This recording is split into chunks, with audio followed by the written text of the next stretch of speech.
If this factor is not rooted in your vision, that vision will go nowhere.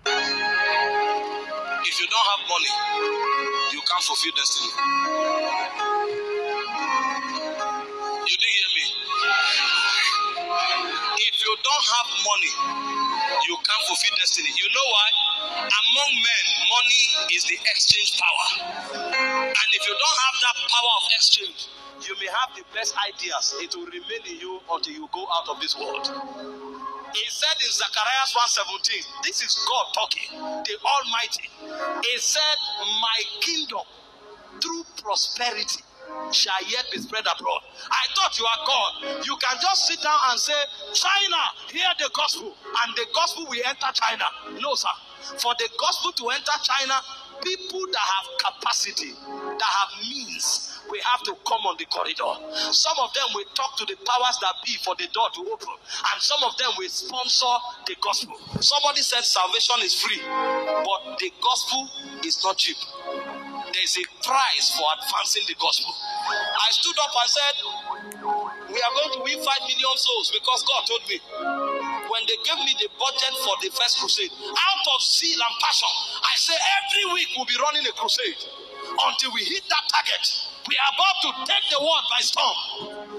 They now gave me the budget for one crusade. If it's a 3 days crusade, it's 4.5 million. When I multiplied it by 10 weeks, that's 45 million. So in 2 months and 2 weeks, we are going to cough out at least 50 million to run 10 crusades. And now went back and started thanking God for Rehab Bunke.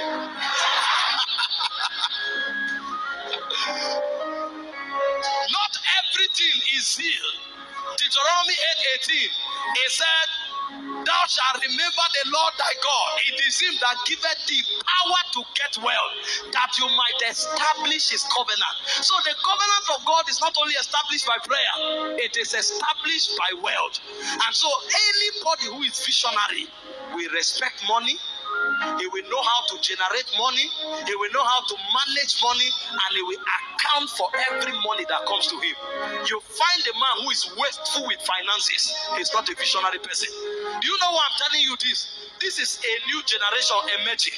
They think everything there is about changing the world is kapaka, rakaba, shababa, and they are praying in tongues with a lot of arrogance and say, we will take this world. Ikaka, ibaka. By the time you pray for 5 years, you will sit down and ask the fathers, what did you know? Today, when you talk about money, they say all these fake pastors, well, every time money. There's such a thing called the whole counsel of God. They say preach holiness, preach holiness. If there's no money, how will people hear the holiness message?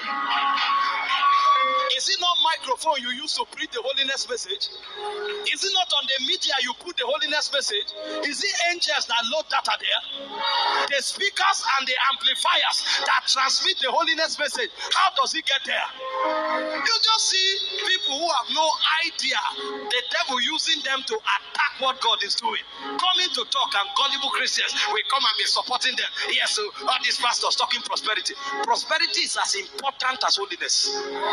The only problem you have is when you preach prosperity alone, then you can make people become carnal and pursuers of money. But for you to say, don't preach money, don't preach, you are joking. You don't know the ABCs of vision. Without money, whether in the kingdom or in the world, you can never advance vision. Go and find out how much is spent on the Premier League. Go and find out how much is spent in most of these global gadgets that we are buying every day. Find out the economic intelligence that is put in. Let me tell you something. If you want to succeed as a pastor, you must understand the covenant of money, and you must also understand the economics of finances. If you don't know how to handle money, no matter how spiritual what you are doing is, it will go nowhere. And then for those of you who are operating in the secular space, you even need it more.